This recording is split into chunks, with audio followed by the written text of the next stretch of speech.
What's up, everybody? I am Tiffany Renee, and we are back with another crazy hair story powered by Our Kind of People, a new show on Fox.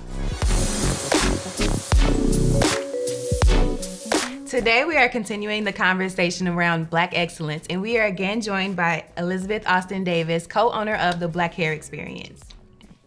All right, so I know we talked about Black excellence and how that relates to entrepreneurship. How did your journey as an entrepreneur begin? Honestly, my journey started while I was in corporate America. Okay, as side hustle. All right, we love to see it. So even thinking about, corporate America, I started there when I was about 22. Okay. I graduated from Tuskegee and I decided, What about Tuskegee? You already know it's the best HBCU. Okay. Like, y'all don't have to keep saying that in the it. comments. Anyway, sorry, circle back. I know they're gonna come for me, but it is the best, okay?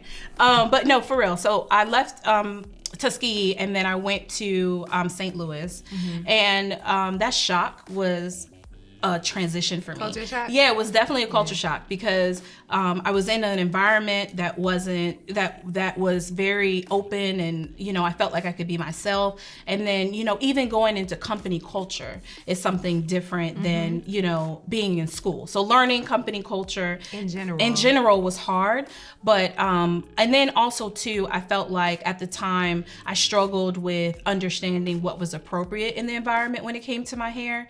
I had lots of conversations with my friends at the time of like what they were doing. There would be times where I would have a wig on because I'm prepping for braids the next day. Yeah. So and then I would go and get my braids done, and then I would feel kind of awkward, having to have those conversations of like, what's your hair, or like them trying to touch my hair, and trying to understand what point it was your hair, and it wasn't your hair, and how you got that installed. It's like the changing, and it's like for me all of it wasn't bad, but it was just a combination of everything at once, and like feeling like I had to do something different just to make sure that my work has could be seen versus the perception of me. Like I'm already entering into this environment that I'm not 100% sure how to navigate in. So even as time went on and I moved on to another company, I vividly remember like having to have like a 3-way conversation with my friends of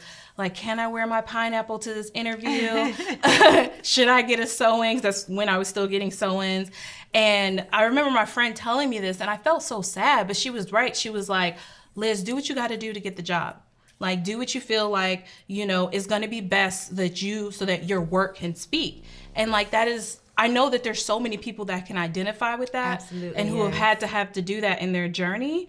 And it's something that I feel that we shouldn't have to do. And I can absolutely identify with how you said you called your friends to like lean on them and say, hey, what do you think about this, in preparation for going after a job that you wanted.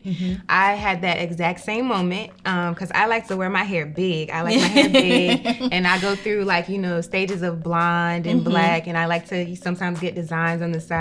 Like I like to be expressive through my hair, express myself as an individual. And I remember calling my friends like, should I pin my hair down? Should I like not pick it out? Should I, make it a little more like a little less like eye-catching? And I ultimately ended up calling my brother, and we came to the conclusion that, if I had to like change my hair or felt the need to wear it differently than I wanted to wear it, that wouldn't be a job that I would want to take. But, corporate always comes to an end for an entrepreneur at heart. So here we are. Yes, absolutely. And then, that also makes me think of like, it's unfortunate because I know that there are people that don't have that choice. So like, that's why for me, like the Crown Act is so important. And then for those of you who don't know what the Crown Act is, it's like a piece of legislation right now that is about texture discrimination and hair discrimination for anybody with textured hair. So 4C hair, all the way, like just in general, locks, like we have heard stories recently of children not being able to walk across the stage because they literally have box braids, or they have, locks in their hair. And I feel like there's a lack of understanding of our culture in that way.